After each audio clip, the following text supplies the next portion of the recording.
Max Scherzer, he was not a happy man on the field, and he was not a happy man following the game last night. You heard what he had to say. What do you make of it, Todd? I think he's absolutely right, and I think what Girardi did was embarrassing for himself and embarrassing for the game. I think this is one of the things that I think most people in baseball, hitters and pitchers, don't necessarily think this is the right move, especially mid-season, to have this sudden, change in what there was a rule already that hadn't been enforced in a million years, and now all of a sudden they're going to go to this process of checking guys on the field. One time is enough. It's kind of like, okay, go through the motions, get off the field, and let's go about the business. But I think what Girardi did last night was embarrassing. I think he ought to be fined or suspended for his actions, because all he's doing is inciting other issues that may end up getting guys hurt. At the end of the day, these guys can't control the ball as well when they don't have something sticky on their fingers, and these guys are throwing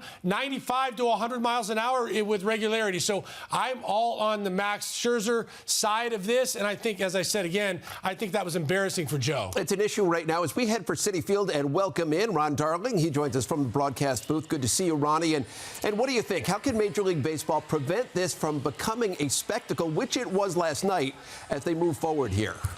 Well, I like Todd's take on Max Scherzer. Listen, one of the greatest pitchers of his generation. I don't think it does anyone well to have an umpire going through his hair to try to find a foreign substance. So I think that if there's gamesmanship by the managers that include the pitchers on the mound, I think they should be ejected if nothing's found. I think that would serve a great purpose. What do we need to do?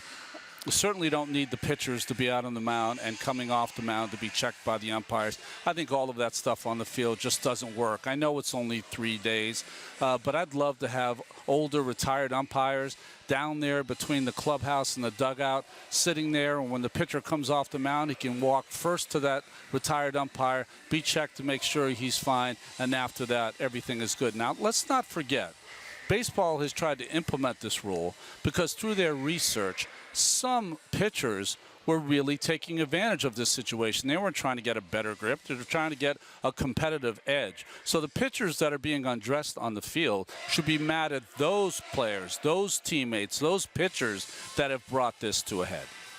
Hey, Ronnie, I'm wondering, as a guy that pitched for so many years, was this something that you ever dealt with as a pitcher? I mean, given the fact that the baseballs come out, they're all a little bit different. They can be slick at times. Did you ever have to use anything to kind of help your grip as a pitcher?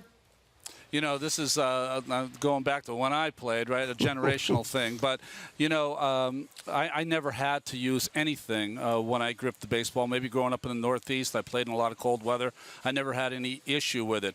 But the ball in my day stayed in play, Todd. There was never balls taken out of play. A ball might hit the dirt 15 times and still be in play while I'm pitching with it. So it was always tacky, always easy to grip, and always ready to throw. I know the pitchers today are getting a new pellet each and every time. Those always tend to be a little slick. And I'm a big proponent of two things should have happened. When they enforced this rule, the batters have a pine tar rag. There should have been a rag behind the mound that had some substance that baseball's fine with, rosin mixed with something else, so the pitchers could use that rag like the hitters use it while they've implemented this rule in the middle of the season, so they can use it for a little grip. Then, after this season's done, get rid of it, and somehow, some way, their research and development find a baseball that's tacky to have one in Japan.